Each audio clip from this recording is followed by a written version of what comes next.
백화점 VIP 라운지는 평일 오전임에도 은은한 조명 아래 고급스러운 분위기를 자아내고 있었습니다. 조세영은 지정된 소파에 앉아 다리를 꼬고 앉았습니다. 직원이 내온 차를 한 모금 마시고는 인상을 찌푸렸어요. 이게 뭐예요? 제가 분명히 로얄 밀크티를 주문했잖아요. 이건 너무 연하네요. 직원은 고개를 숙이며 사과했습니다. 죄송합니다, 고객님. 바로 새로 준비해드리겠습니다. 조세영은 손을 휘휘 저으며 대답했어요. 됐어요. 그냥 가져가세요. 오늘은 쇼핑할 기분도 안 나네요. 직원이 물러가자 조세영은 한숨을 내쉬었습니다. 42세 중견기업 부장의 아내로 살아가는 그녀의 일상은 늘 이런 식이었죠. 자신이 상류층이라 여기며 그에 맞는 대우를 받아야 한다고 생각했어요. 백화점에서도 일반 매장이 아닌 VIP 룸에서만 쇼핑했습니다. 조세영은 핸드백을 챙겨 일어났어요. 오늘은 기분이 영 좋지 않았습니다. 어제 남편이 승진 소식을 기대했는데 또다시 무산됐다는 말을 들었기 때문이죠. 그 정도 능력도 없나? 라는 생각이 들었지만 어차피 처가 덕에 지금까지 승승장구해왔으니 별 문제는 없었습니다. 백화점을 나와 지하 주차장으로 향했어요. 주차 안내원이 다가와 인사를 건넸습니다. 고객님, 차량은 어디에 주차하셨나요? 어디긴요. 당연히 VIP 구역이죠. 조세영은 짜증스럽게 대답했어요. 안내원이 고개를 갸웃했습니다. 오늘은 VIP 구역에 공사가 있어서 임시로 다른 구역을 안내해드렸을 텐데요. 아니, 어딜 보고 주차 유도를 해요? 제가 왜 일반 구역에 차를 댔겠어요? 조세영의 목소리가 점점 커졌습니다. 여기서 일한 지 얼마나 됐어요? 관리자 불러보세요. 당장요. 주변 사람들의 시선이 그들에게 쏠렸지만 조세영은 아랑곳하지 않았어요. 결국 관리자가 나와 사과했고 조세영은 겨우 진정했습니다. 4시간만 낭비했네요. 조세영은 투덜거리며 차를 찾아 걸어갔어요. 차에 오른 조세영은 핸드폰을 확인했습니다. 골프 모임 단체방에 알림이 여러 개 와 있었어요. 오늘 오후 2시 강남의 유명 골프장에서 모임이 있었죠. 시계를 보니 벌써 12시 30분. 집에 들러 옷을 갈아입고 가야 했습니다. 조세영은 남편의 회사에 대해 생각했어요. 중견기업이라고는 하지만 꽤 규모가 있는 편이었습니다. 그런데도 회장 얼굴 한 번 본 적이 없었죠. 아니, 관심도 없었어요. 남편이 부장으로 일하는 것만으로도 충분했으니까요. 결혼 초에는 남편의 승진에 관심을 가졌지만 이제는 그저 현상 유지만 되어도 괜찮다고 생각했습니다. 당연히 임원도 나를 못 건드리지. 조세영은 중얼거렸어요. 처가가 회사 초기에 투자했다는 사실은 남편 직장 생활에 든든한 방패막이 되어주었습니다. 그래서 조세영은 남편의 동료들을 만나도 늘 당당했고 때로는 거만하기까지 했어요. 집에 도착한 조세영은 서둘러 골프웨어로 갈아입었습니다. 시간이 빠듯했어요. 늦으면 또 잔소리 들을 텐데. 조세영은 시계를 보며 한숨을 쉬었습니다. 조세영은 핸들을 꽉 쥐고 속도계를 힐끔거렸습니다. 이미 시간은 1시 40분, 약속 시간까지 20분밖에 남지 않았어요. 강남에서 골프장까지는 평소 같으면 30분은 걸리는 거리였죠. 아, 왜 이렇게 막히는 거야? 조세영은 혀를 찼습니다. 마침내 큰 길을 빠져나와 좁은 이면도로로 접어들었어요. 골프장으로 가는 지름길이었습니다. 내비게이션이 알려주는 길은 아니었지만 조세영은 이 길이 훨씬 빠르다는 것을 알고 있었죠. 좁은 도로를 달리던 중 멀리서 한 노인이 천천히 길을 건너고 있는 모습이 보였습니다. 조세영은 속도를 늦추지 않았어요. 저 정도 속도면 내가 지나갈 때쯤이면 다 건넜겠지라고 생각했죠. 하지만 노인의 걸음은 생각보다 느렸습니다. 도로 한복판에 거의 다다랐을 때 조세영은 급하게 경적을 울렸어요. 비켜요, 늙은이. 조세영은 창문을 내리고 소리쳤습니다. 노인은 놀란 듯 고개를 돌렸고 그 순간 조세영의 차와 노인 사이의 거리는 위험할 정도로 가까워졌어요. 브레이크를 밟기에는 이미 늦었습니다. 퍽 하는 둔탁한 소리와 함께 노인의 몸이 비틀거렸어요. 그리 세게 부딪힌 것은 아니었지만 노인은 중심을 잃고 천천히 바닥으로 쓰러졌습니다. 조세영은 당황했지만 곧 차에서 내렸어요. 그러나 그녀의 표정은 걱정이 아닌 분노로 가득 찼습니다. 어디길 한복판에서 그렇게 느릿느릿 걸어요? 미친 거 아니에요? 조세영은 노인에게 다가가 소리쳤어요. 지금 내가 골프 약속 늦게 생겼잖아요. 노인은 바닥에 누운 채 천천히 몸을 일으키려 했습니다. 나이가 지긋해 보였어요. 머리카락은 희끗했고 단정한 옷차림이었지만 지금은 먼지로 더럽혀진 상태였죠. 죄송합니다만 제가 잘못한 건 없는 것 같은데요. 노인의 목소리는 차분했지만 호흡이 불규칙했습니다. 없다니요? 당신이 그렇게 느리게 걸으니까 이런 일이 생긴 거잖아요. 어디 아픈 거예요? 조세영은 여전히 화가 난 목소리로 물었어요. 노인은 대답 대신 가슴을 부여잡았습니다. 얼굴이 창백해 보였어요. 주변에 있던 몇몇 행인들이 상황을 보고 다가왔습니다. 그중 한 여성이 노인에게 다가가 상태를 확인했어요. 괜찮으세요? 119 불러드릴까요? 아, 됐어요. 조세영이 끼어들었습니다. 별로 세게 친 것도 아니고 보험 처리 알아서 할게요. 하지만 노인분이 많이 아파 보이세요. 여성이 말했어요. 그건 제가 어떻게 알아요? 원래부터 그랬을 수도 있잖아요. 조세영은 짜증스럽게 대답했습니다. 다른 행인이 말했어요. 그래도 이건 경찰에 신고해야 할 것 같은데요. 무슨 신고요? 제가 뺑소니라도 친 것처럼 말하지 마세요. 조세영은 목소리를 높였습니다. 그냥 보험 처리하면 되는 일이라고요. 하지만 이미 누군가 경찰에 신고한 상태였어요. 조세영은 한숨을 쉬며 자신의 시계를 확인했습니다. 이미 약속 시간에 늦었어요. 아, 정말 최악이네. 조세영은 중얼거렸습니다. 노인은 여전히 바닥에 앉아 있었어요. 가슴을 손으로 부여잡고 얼굴은 점점 더 창백해져 갔습니다. 조세영은 그런 노인을 보며 입술을 깨물었어요. 상황이 생각보다 심각해 보였지만 그녀는 여전히 화가 나 있었습니다. 멀리서 경찰차 사이렌 소리가 들려왔어요. 조세영은 휴대폰을 꺼내 골프 모임 단체방에 메시지를 보냈습니다. 교통사고로 늦어요. 먼저 시작하세요. 경찰차 2대가 사고 현장에 도착했습니다. 사이렌 소리가 멈추고 2명의 경찰관이 차에서 내렸어요. 한 명은 곧바로 바닥에 앉아있는 노인에게 다가갔고 다른 한 명은 조세영을 향해 걸어왔습니다. 차량 운전자 분이십니까? 경찰관이 물었어요. 조세영은 고개를 끄덕였습니다. 네, 맞아요. 근데 별거 아닌데 왜 이렇게 경찰까지 오나요? 그냥 보험 처리하면 될 일인데. 경찰관은 조세영의 말을 무시하고 사고 상황에 대해 질문했어요. 어떻게 된 일인지 설명해 주시겠어요? 저기 저 할아버지가 도로 한복판을 너무 느리게 걸어서 그만. 조세영은 말을 이어갔습니다. 제가 경적도 울렸는데 피하지도 않고 그래서 약간 부딪힌 것뿐이에요. 제가 일부러 그런 것도 아니고요. 주변에 모여있던 시민 중 한 명이 앞으로 나섰어요. 그게 아니에요, 경찰관님. 이 여자분이 속도를 줄이지 않고 그대로 노인분을 친 거예요. 그리고 차에서 내려서는 오히려 소리를 질렀어요. 네. 그게 무슨 말도 안 되는. 조세영은 항의하려 했지만 또 다른 시민이 끼어들었습니다. 저도 봤어요. 경적 울리면서 비켜요. 늙은이라고 소리치는 걸 직접 들었습니다. 그리고 사고 후에도 노인분에게 미친 거 아니에요?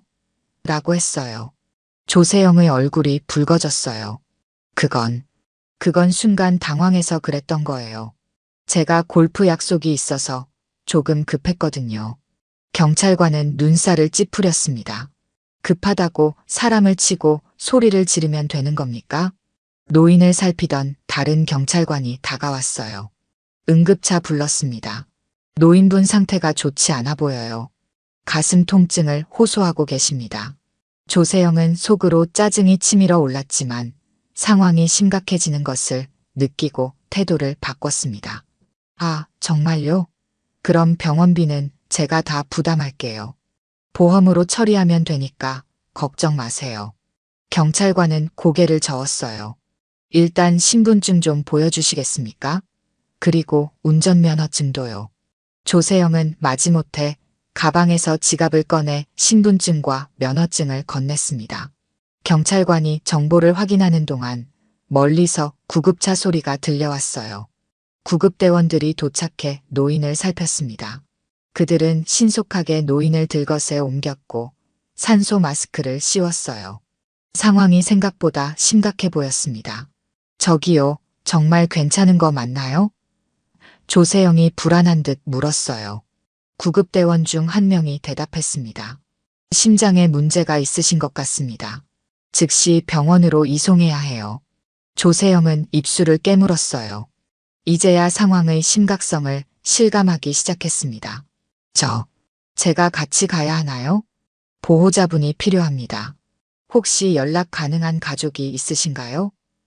구급대원이 노인에게 물었어요. 노인은 산소 마스크를 잠시 내리고 힘겹게 말했습니다. 내 아들, 전화해 주세요. 그리고는 주머니에서 휴대폰을 꺼냈어요. 경찰관이 노인의 휴대폰을 받아 연락처를 확인했습니다. 보호자분 성함이 어떻게 되세요? 노인은 숨을 몰아쉬며 대답했어요. 내 이름은 김태선이라고, 아들은 김준혁. 그 순간 조세영의 얼굴이 창백해졌습니다. 김태선? 그 이름 어디서 들어본 것 같은데. 경찰관이 전화를 걸었어요. 여보세요? 김준혁 씨 되십니까? 여기 강남경찰서 소속 박민준 경사입니다. 댁의 아버님께서 교통사고를 당하셔서 현재 구급차로 병원에 이송 중이십니다. 잠시 침묵이 흐른 후 경찰관이 다시 말했습니다. 네, 가해 차량 운전자는 현장에 있습니다. 조세영이라는 분이세요. 경찰은 조세영을 힐끗 보았어요. 네, 아버님 상태는 응급한 것 같습니다. 가슴 통증을 호소하고 계세요. 강남 세브란스 병원으로 이송 중입니다. 통화가 끝나고 경찰관은 조세영에게 말했어요. 피해자분 아들이 곧 병원으로 온다고 합니다. 저희도 지금 병원으로 이동할 예정입니다. 운전이 가능하시면 따라오세요. 추가 조사가 필요합니다. 조세영은 멍한 표정으로 고개를 끄덕였습니다. 구급차가 출발하고 경찰차가 그 뒤를 따랐어요. 조세영은 천천히 자신의 차로 걸어갔습니다. 머릿속은 혼란스러웠어요. 김태선. 왜 이렇게 익숙한 이름이지? 차에 오른 조세영은 남편에게 전화를 걸었습니다. 통화 연결음이 몇 번 울리다가 남편이 받았어요. 여보, 나 지금 큰일 났어. 조세영의 목소리는 떨렸습니다. 무슨 일이야? 남편 장민우의 목소리가 들렸어요. 내가 차로 노인을 쳤어. 그런데 그 노인 이름이 김태선이래. 조세영이 말했습니다. 전화 너머로 잠시 침묵이 흘렀어요. 그리고 남편의 놀란 목소리가 들렸습니다. 뭐, 김태선이라고? 우리 회사 회장님 이름이? 조세영의 손이 떨렸습니다. 이제야 그 이름이 왜 익숙했는지 기억났어요. 남편이 가끔 회사 이야기를 할 때 들었던 그 이름. 남편 회사의 회장 이름이었습니다. 장민우는 회사 사무실에서 급하게 짐을 챙겼습니다.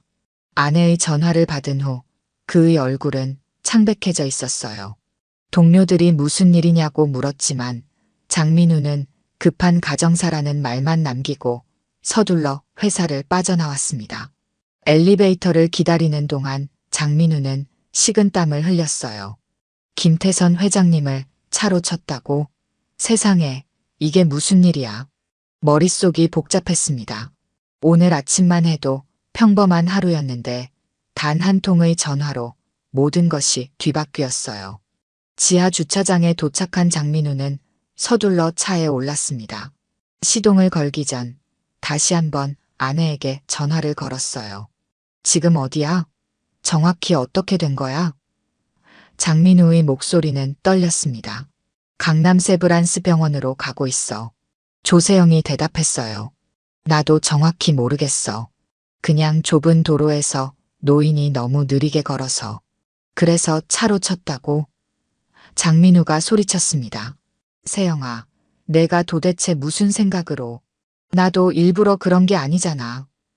조세영도 목소리를 높였어요.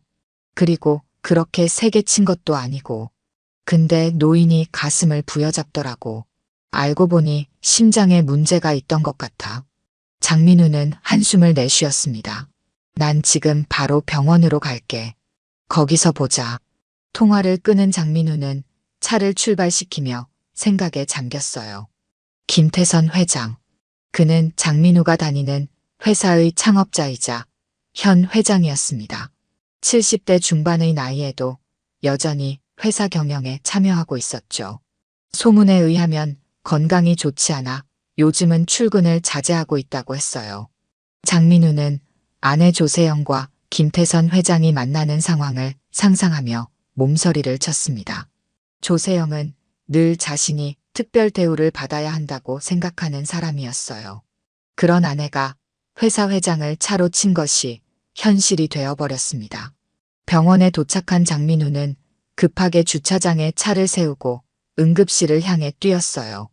안내 데스크에서 김태선 회장의 위치를 물었고 간호사는 2층 심장내과 중환자실을 안내했습니다. 중환자실 입구에 도착하자 조세영이 복도 의자에 앉아있는 모습이 보였어요. 그녀의 옆에는 경찰관 한 명이 서 있었습니다. 여보. 장민우가 다가가며 불렀어요. 조세영은 고개를 들었습니다. 평소의 당당한 모습은 온데간데 없었어요. 왔구나. 상황이 좀 심각해진 것 같아. 장민우는 경찰관에게 고개를 숙여 인사하고 상황을 물었습니다. 어떻게 된 겁니까? 피해자분이 심장에 문제가 있으셔서 지금 응급처치 중입니다.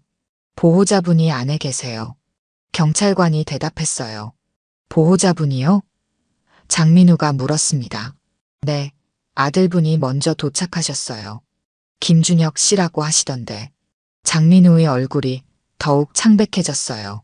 김준혁, 회사 부회장이자 김태선 회장의 외아들이었습니다. 장민우의 직속 상관이기도 했죠. 그때 중환자실 문이 열리고 의사와 함께 한 남자가 나왔습니다. 정장 차림의 40대 후반 남성, 김준혁이었어요. 장민우는 그를 알아보고 본능적으로 고개를 숙였습니다. 부회장님. 장민우의 목소리는 떨렸어요. 김준혁은 장민우를 보고 잠시 놀란 표정을 지었습니다. 장 부장, 여기 웬일이야? 장민우는 무슨 말을 해야 할지 몰라 머뭇거렸어요. 조세영이 자리에서 일어나 김준혁에게 다가갔습니다. 저는 조세영이라고 합니다. 오늘 사고를 낸 사람이에요. 조세영의 목소리는 평소와 달리 작고 조심스러웠습니다. 김준혁은 조세영을 위아래로 훑어보았어요. 아, 당신이 우리 아버지를 친 사람이군요. 정말 죄송합니다. 일부러 그런 게 아니라. 조세영이 말을 이어가려 했지만 김준혁이 손을 들어 그녀의 말을 막았습니다.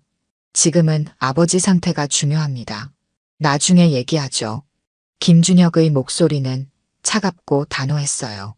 김준혁이 의사에게 다시 무언가를 물었고 의사는 고개를 끄덕이며 대답했습니다. 두 사람의 대화가 끝난 후 김준혁은 장민우에게 다가왔어요. 장 부장, 잠깐 얘기 좀 할까? 김준혁의 표정은 심각했습니다. 장민우는 불안한 표정으로 고개를 끄덕였어요.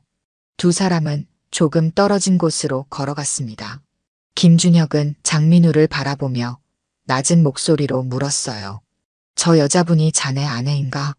장민우는 식은땀을 흘리며 대답했습니다. 네. 그렇습니다, 부회장님. 김준혁은 깊은 한숨을 쉬었어요. 어떻게 된 일인지 자네도 알고 있나? 아내에게 간략하게 들었습니다. 정말 죄송합니다, 부회장님. 저희가 책임지고 보상과 치료에 최선을 다하겠습니다. 장민우는 고개를 숙였어요. 보상 문제가 아니야. 김준혁이 말했습니다. 아버지가 이미 심장에 문제가 있으셨어. 오늘 같은 충격이 상태를 악화시킬 수 있다고 하더군. 장민우의 얼굴이 하얗게 변했어요. 많이 위험하신가요? 지금은 안정을 찾으셨어. 하지만 의사 말로는 앞으로 24시간이 고비라고 하더군. 김준혁의 목소리에는 걱정이 묻어났습니다. 장민우는 무슨 말을 해야 할지 몰라 침묵했어요. 김준혁은 고개를 들어 멀리 앉아있는 조세영을 바라보았습니다. 아내분이 평소에도 저런 성격인가? 김준혁이 물었어요. 장민우는 당황했습니다. 무슨 말씀이신지. 경찰한테 들었어. 사고 후에 아버지에게 소리를 지르고 미친 거 아니에요? 라고 했다던데. 김준혁의 눈빛이 날카로워졌어요. 장민우는 대답하지 못했습니다. 그저 고개를 숙일 뿐이었어요. 장민우가 갑자기 회사를 나간 후 장민우가 일하는 부서 사무실에는 미묘한 긴장감이 감돌았습니다. 평소 꼼꼼하고 계획적인 성격으로 알려진 장민우가 급하게 자리를 비운 것은 매우 이례적인 일이었어요. 부서원들은 호기심 어린 시선으로 서로를 바라보며 수군거렸습니다. 장 부장님, 무슨 일 있으신 걸까요? 신입사원 김도현이 옆자리 동료에게 물었어요. 모르겠어. 전화 받더니 갑자기 안색이 변하더라고. 과장 박지훈이 대답했습니다. 그때 인사팀에서 일하는 이수진이 부서로 들어왔어요. 그녀의 표정은 심각해 보였습니다. 혹시 들었어? 김태선 회장님이 교통사고를 당하셨대. 순간 사무실이 쥐죽은 듯 조용해졌어요. 모두의 시선이 이수진에게 집중됐습니다. 정말이야? 어디서 그런 소식을? 박지훈이 놀라서 물었어요. 이수진은 목소리를 낮추며 대답했습니다. 부회장님 비서실에서 연락이 왔어. 회장님이 강남에서 교통사고를 당해서 지금 세브란스 병원에 입원하셨대. 세상에. 누군가 탄식했어요. 많이 심각하신가요? 자세한 건 모르겠어. 다만 심장에 문제가 있으셔서 상태가 좋지 않다고 하더라고. 이수진이 말했습니다. 사무실에는 걱정스러운 수군거림이 퍼졌어요. 김태선 회장은 비록 최근에는 회사에 자주 나오지 않았지만 직원들 사이에서 존경받는 인물이었습니다. 창업자로서 회사를 키워온 그의 리더십은 많은 직원들의 귀감이 되어왔어요. 그런데 어떻게 사고가 난 거래? 김도현이 물었습니다. 이수진은 고개를 저었어요. 그건 자세히 안 알려줬어. 다만 가해 차량 운전자는 현장에서 붙잡혔다고 하더라고. 어떤 사람이 회장님을 치고 달아나려고 했대? 다른 직원이 놀라 물었습니다. 아니, 달아난 건 아니래. 그냥 현장에 있었대. 이수진이 대답했어요. 그런데 말이 좀 많았다고 하더라고. 무슨 말이야? 박지훈이 고개를 갸웃했습니다. 이수진은 주변을 둘러보고 더 목소리를 낮췄어요. 가해자가 오히려 회장님한테 소리를 질렀다고 하더라고. 길 한복판에서 느릿느릿 걷냐면서. 뭐라고? 여러 명이 동시에 놀란 목소리를 냈습니다. 그런 무례한 행동을 상상하는 것만으로도 충격적이었어요. 혹시 장 부장님이 급하게 나가신 것도 이 일 때문일까? 누군가 조심스럽게 물었습니다. 모두가 잠시 침묵했어요. 가능성은 있어 보였지만 확실한 근거는 없었습니다. 그때 마케팅팀 직원 하나가 뛰어들어왔어요. 방금 더 들었어. 김태선 회장님 사고 낸 사람이 누군지 알아? 모두가 궁금한 눈빛으로 그를 바라보았습니다.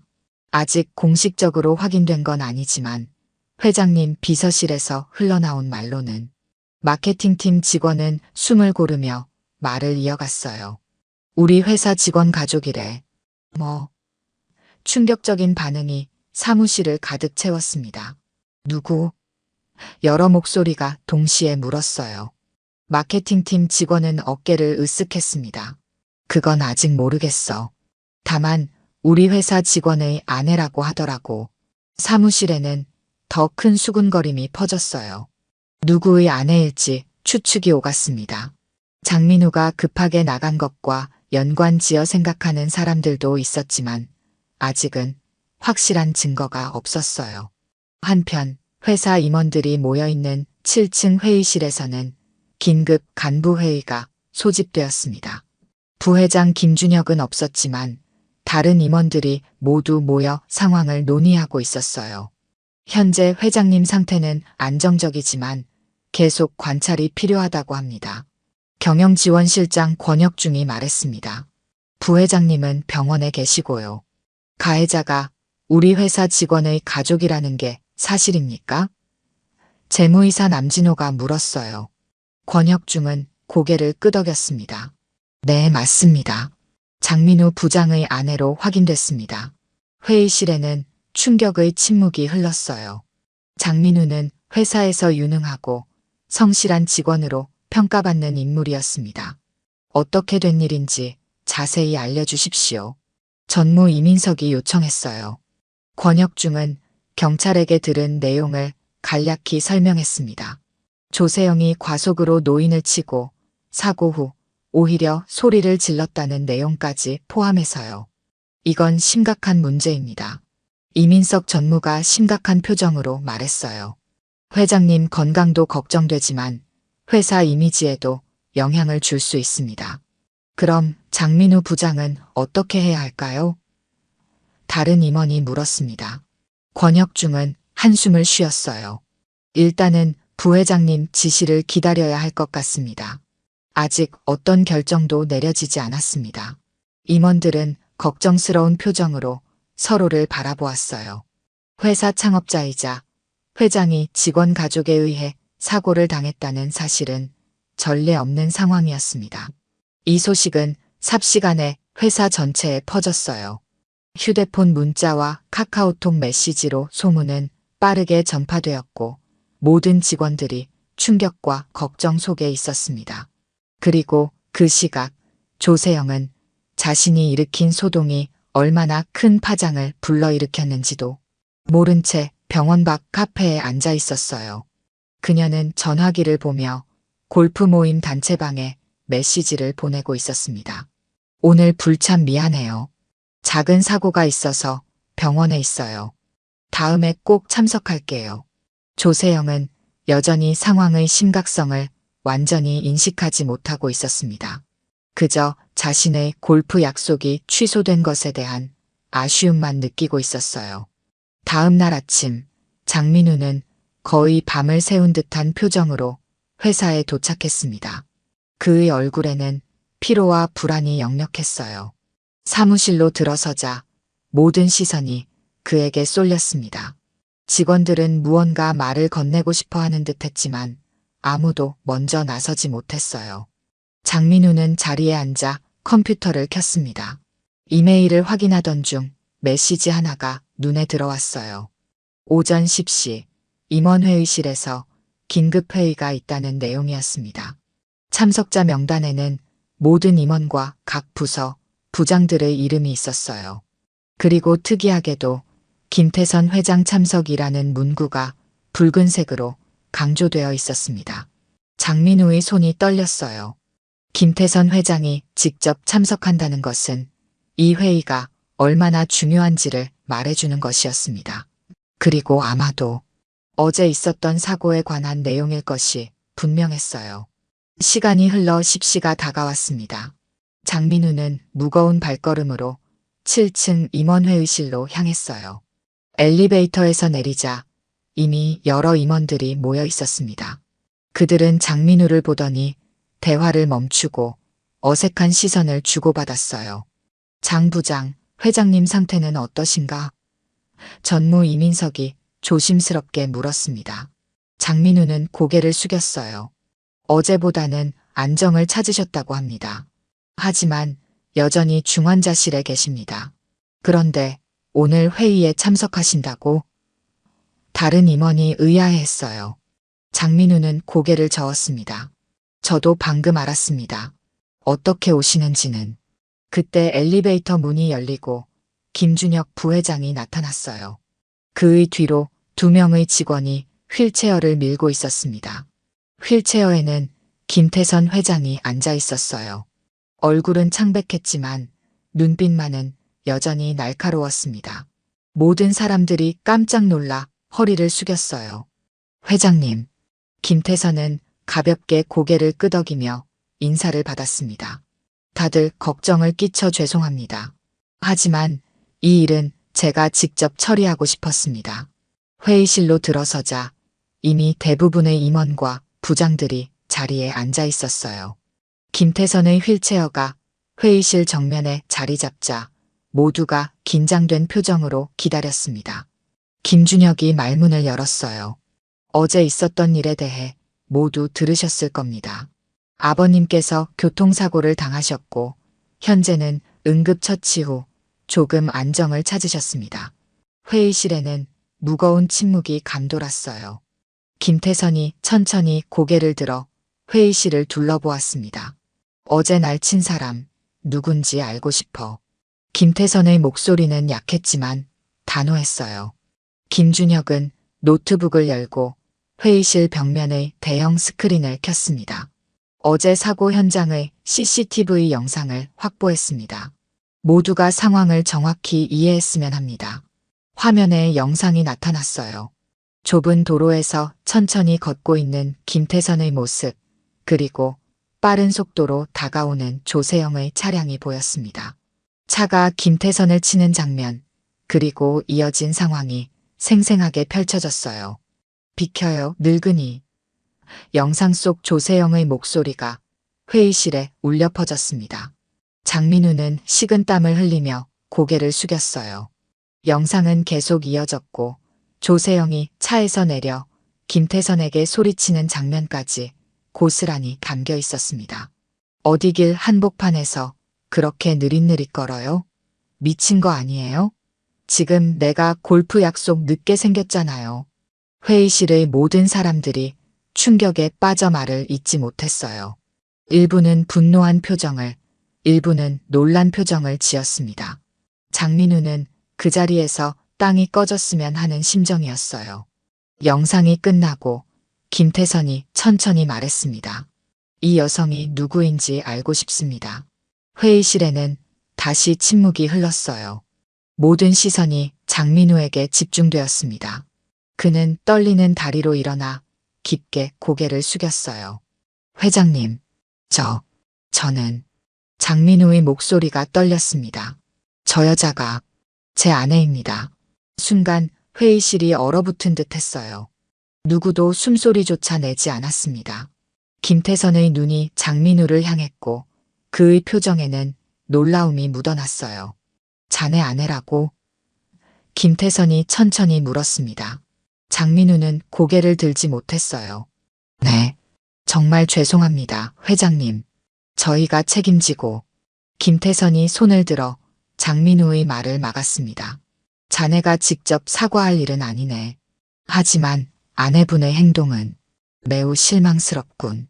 김준혁이 앞으로 나섰어요. 장 부장, 아내분은 사고 당시 저희 아버님이 누구신지 알고 있었습니까? 장민우는 고개를 저었습니다. 아니요. 전혀 몰랐습니다. 제 아내는 제 회사 일에 크게 관심이 없어서. 김태선은 천천히 고개를 끄덕였어요. 그렇군. 하지만 그건 중요하지 않네.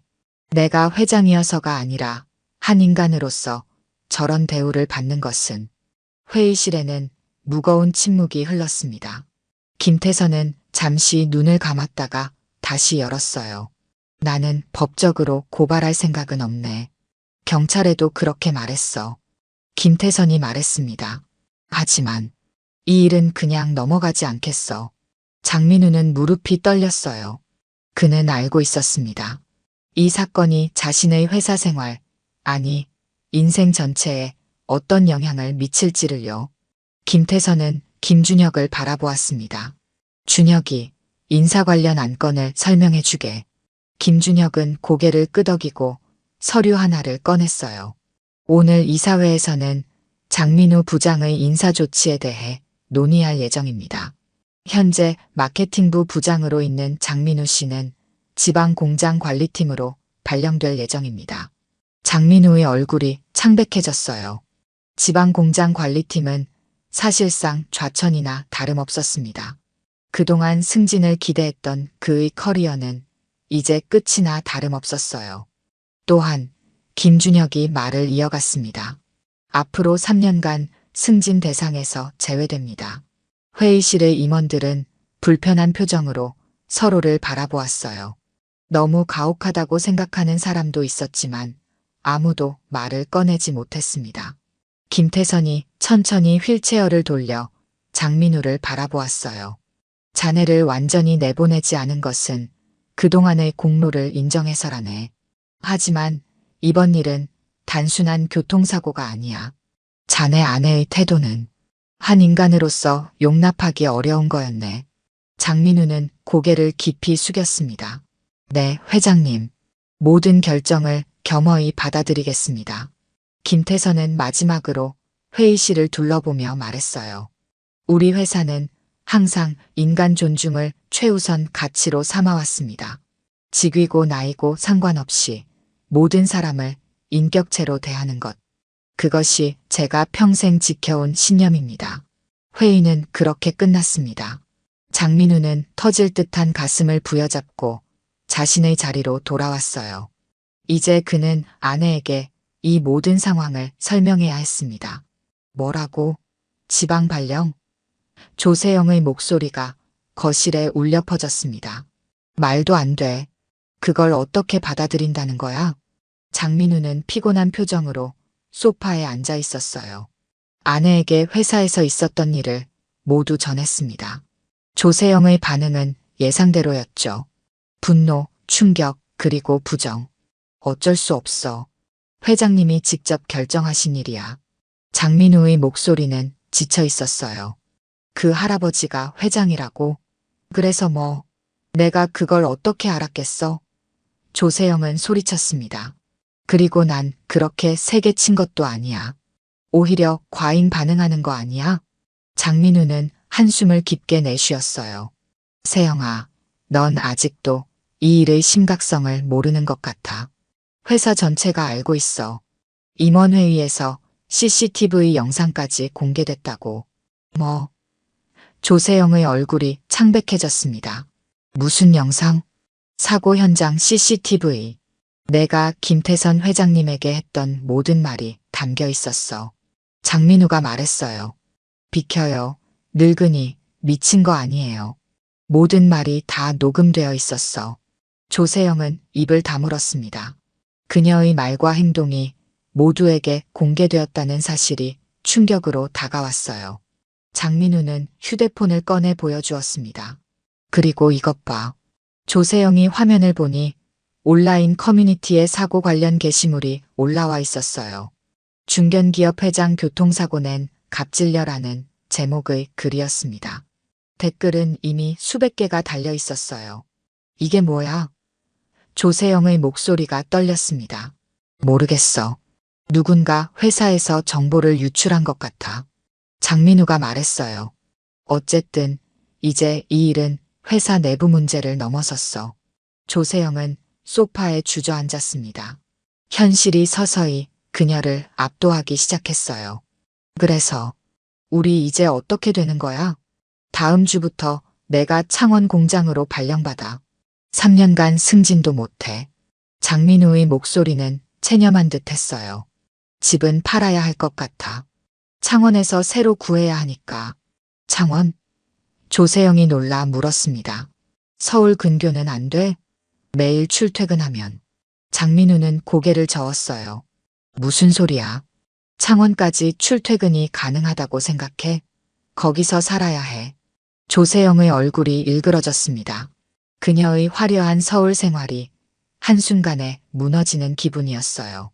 그럼 내 활동은? 골프 모임도, 백화점, VIP 혜택도 다. 장민우는 씁쓸하게 웃었습니다. 세영아, 지금 그게 문제야? 우리 인생이 완전히 뒤바뀌었는데? 그때 조세영의 휴대폰이 울렸어요. 디스플레이에는 골프 모임 단체방의 알림이 떠 있었습니다. 조세영이 메시지를 열자 충격적인 내용이 보였어요. 조세영님은 이제 더 이상 우리 모임의 회원이 아닙니다.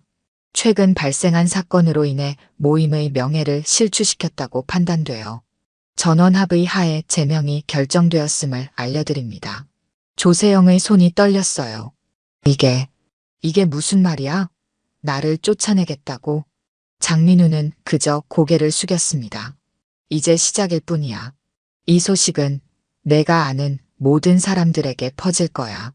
조세영은 믿을 수 없다는 듯 고개를 저었어요. 그녀의 휴대폰이 계속해서 울렸습니다.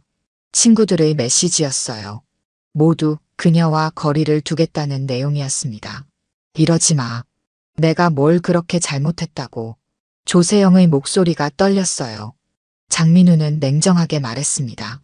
넌 사람을 사람으로 보지 않았어. 그게 가장 큰 잘못이야. 다음 날 조세영은 평소처럼 백화점으로 향했어요. 적어도 쇼핑만큼은 그녀의 위안이 되어줄 것이라고 생각했습니다. 하지만 VIP 라운지 입구에서 그녀는 막혀버렸어요.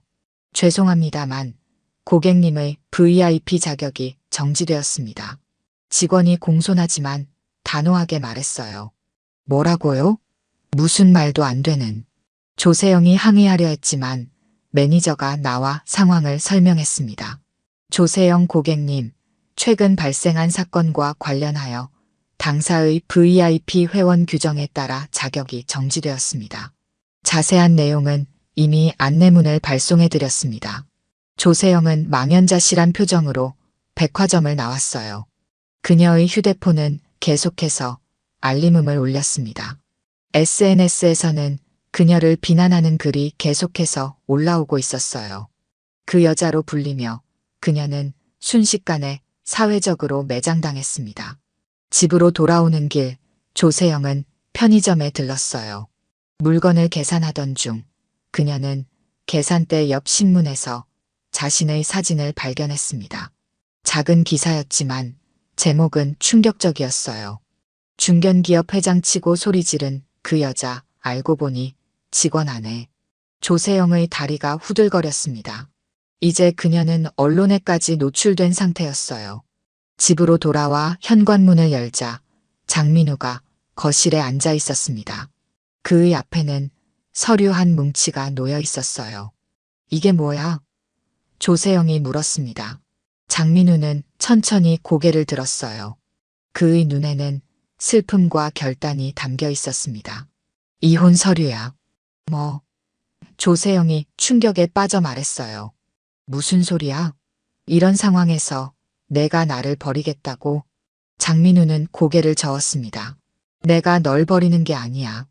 넌 이미 오래전부터 사람을 사람으로 보지 않았어. 회장님이 아니었어도, 그냥 평범한 노인이었어도 내 태도는 달라지지 않았을 거야. 그건. 조세영은 반박하려 했지만 말문이 막혔어요. 넌 회장 아니라 진짜 사람도 안 보였던 거야. 장민우의 말은 냉정했습니다. 이제는 각자의 길을 가는 게 맞아. 조세영은 벽에 기대어 천천히 주저앉았어요. 단 며칠 만에 그녀의 화려했던 삶은 완전히 무너져 내렸습니다. 남편, 친구들, 사회적 지위, 모든 것을 잃게 된 그녀는 이제야 자신의 행동이 가져온 결과를 실감하기 시작했어요. 그리고 가장 비극적인 것은 그녀가 여전히 자신의 잘못을 완전히 인정하지 못하고 있다는 사실이었습니다. 이게 다 그 할아버지가 회장이어서 그런 거 아니야? 그냥 평범한 사람이었으면 이렇게까지 됐겠어? 그녀는 중얼거렸어요. 장민우는 그런 아내를 보며 깊은 한숨을 내쉬었습니다. 그는 이제 더 이상 할 말이 없었어요. 한 달 후 서울 외곽의 작은 원룸. 조세영은 창가에 앉아 멍하니 바깥을 바라보고 있었습니다. 한때 고급 아파트에 살던 그녀는 이제 허름한 원룸으로 옮겨와 살고 있었어요. 이혼 절차는 진행 중이었고 장민우는 이미 창원으로 발령받아 떠난 상태였습니다. 조세영의 휴대폰이 울렸어요. 엄마였습니다. 그녀는 잠시 망설이다 전화를 받았어요. 엄마, 세영아, 괜찮니? 어머니의 목소리에는 걱정이 가득했습니다. 그냥 그래요. 조세영이 대답했어요. 아직도 모든 게 꿈 같아요. 어머니가 한숨을 쉬었습니다. 그래도 내가 잘못한 거잖니. 이제라도 진심으로 사과를 해봐. 엄마도 그런 말을 해요? 조세영의 목소리가 높아졌어요. 나는 그냥 평범한 교통사고를 낸 것뿐이라고요. 그런데 그 할아버지가 회장이라서 내가 이렇게 된 거잖아요. 세영아. 어머니의 목소리가 슬프게 울렸습니다. 아직도 그렇게 생각하니? 통화가 끝난 후 조세영은 쓰라린 마음으로 과거를 회상했어요. 그날 이후 그녀의 인생은 완전히 뒤바뀌었습니다. 친구들은 모두 떠났고 그동안 누려왔던 특별 대우도 사라졌어요. 인터넷에서는 여전히 그 여자로 불리며 비난의 대상이 되고 있었습니다. 그녀는 서랍을 열어 낡은 앨범을 꺼냈어요. 한때 행복했던 순간들이 담긴 사진들.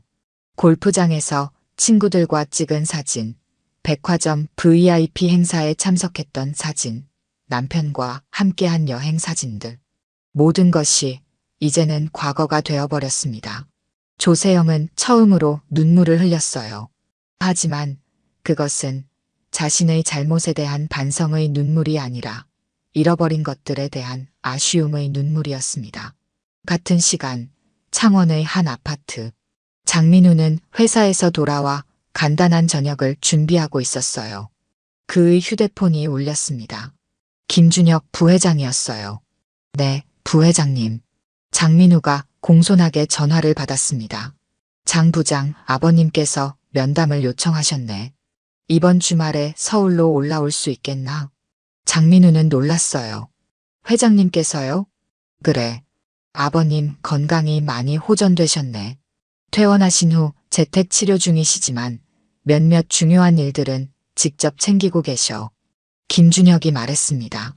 다음 날 장민우는 기차를 타고 서울로 향했어요. 김태선 회장의 자택은 강남의 한적한 주택가에 있었습니다. 비서의 안내를 받아 정원이 내려다 보이는 응접실로 들어섰을 때 김태선은 창가에 앉아 있었어요. 장 부장, 와주어서 고맙네. 김태선이 미소를 지으며 말했습니다. 장민우는 공손하게 인사했어요. 부르셔서 왔습니다, 회장님. 건강은 어떠신지요? 많이 좋아졌네. 이제 일상생활하는 데는 무리가 없어. 김태선이 대답했습니다. 자네 생활은 어떤가? 창원에서? 장민우는 잠시 머뭇거렸어요. 적응하고 있습니다, 회장님. 새로운 환경이지만 열심히 하고 있습니다. 김태선은 고개를 끄덕였어요. 내가 자네를 부른 이유는 따로 있네. 사실 자네를 지방으로 발령낸 것은 자네를 벌주기 위해서가 아니었어. 장민우는 의아한 표정을 지었습니다. 그럼 자네가 거기서 얼마나 성실하게 일하는지 지켜보고 싶었던 거야. 그리고 자네 아내와 떨어져 있으면서 어떤 결정을 내릴지도. 김태선이 말했어요. 장민우는 깊은 한숨을 내쉬었습니다. 이혼 절차를 밟고 있습니다, 회장님. 김태선은 천천히 고개를 끄덕였어요. 어려운 결정이었겠군. 하지만 때로는 그런 결정이 필요하기도 하지. 제 아내는 제가 생각했던 것보다 더 많은 문제가 있었습니다. 그날의 일은 그저 표면으로 드러난 것일 뿐이었어요. 장민우가 말했습니다. 김태선은 잠시 창밖을 바라보았어요. 사람을 사람으로 보지 않는 태도는 가장 위험한 것이네. 지위고 나이고 성별이고 상관없이 모든 사람은 존중받아야 해. 장민우는 고개를 숙였습니다. 정말 죄송합니다, 회장님. 자네가 사과할 일은 아니야. 김태선이 손을 저었어요. 오히려 내가 미안하네. 자네 인생에 이런 영향을 끼치게 되어서. 장민우는 고개를 들었습니다. 회장님께서 왜 그러실까요? 오히려 저희가 회장님께 큰 잘못을 했는데. 김태선은 미소를 지었어요. 인생이란 게 참 묘한 법이야. 때로는 큰 시련을 통해 우리 자신의 진짜 모습을 볼 수 있게 되지. 자네는 그 기회를 놓치지 않았어. 김태선은 서류 봉투 하나를 장민우에게 건넸습니다. 다음 달부터 서울 본사로 복귀하게. 새로운 부서의 책임자로. 장민우는 놀란 표정을 감추지 못했어요. 회장님, 자네의 능력은 늘 인정했네. 이번 일을 통해 자네의 인격까지 확인했으니 더 중요한 역할을 맡길 수 있겠어. 김태선이 말했습니다. 한편 조세영의 원룸 앞. 택배 기사가 소포 하나를 들고 초인종을 눌렀어요. 조세영이 문을 열자 기사는 소포를 건네고 떠났습니다. 조세영은 의아한 표정으로 소포를 열었어요. 안에는 익명의 편지와 USB 하나가 들어 있었습니다. 편지에는 간단한 문장만 적혀 있었어요. 진정한 반성은 자신의 잘못을 인정하는 것에서 시작됩니다. 호기심에 USB를 컴퓨터에 연결한 조세영. 화면에는 사고 당일의 CCTV 영상이 나타났습니다. 그리고 그 뒤로는 그동안 인터넷과 언론에 올라온 그녀에 관한 모든 기사와 댓글들이 정리되어 있었어요. 조세영은 천천히 영상을 보며 그날의 기억을 되살렸습니다. 처음으로 그녀는 자신의 행동을 객관적으로 바라보게 되었어요. 노인을 향해 소리치는 자신의 모습, 사람을 사람으로 대하지 않는 태도, 그리고 그것이 가져온 결과들. 내가 정말 저랬구나. 조세영이 충격에 빠져 중얼거렸어요. USB의 마지막 파일은 김태선 회장의 인터뷰 영상이었습니다. 회사 내부 행사에서 한 인터뷰였어요. 저는 평생 사람이 먼저다라는 신념으로 살아왔습니다. 지위고 나이고 상관없이 모든 사람은 존중받아야 합니다. 그것이 제가 이 회사를 경영해온 가장 중요한 원칙이었습니다. 영상을 끝까지 본 조세영은 오랫동안 움직이지 않았어요. 그녀의 마음속에서는 작은 변화가 시작되고 있었습니다. 진정한 반성이라기보다는 자신의 행동이 가져온 결과에 대한 뒤늦은 깨달음이었을지도 모릅니다. 오늘 들려드린 이야기가 여러분의 마음에 작은 울림이 되었기를 바랍니다. 이야기가 좋으셨다면 좋아요와 구독 부탁드려요. 다음 사연을 들려드리는데 큰 힘이 된답니다. 그리고 여러분의 이야기도 댓글로 들려주세요. 다음 이야기 때 또 뵙겠습니다.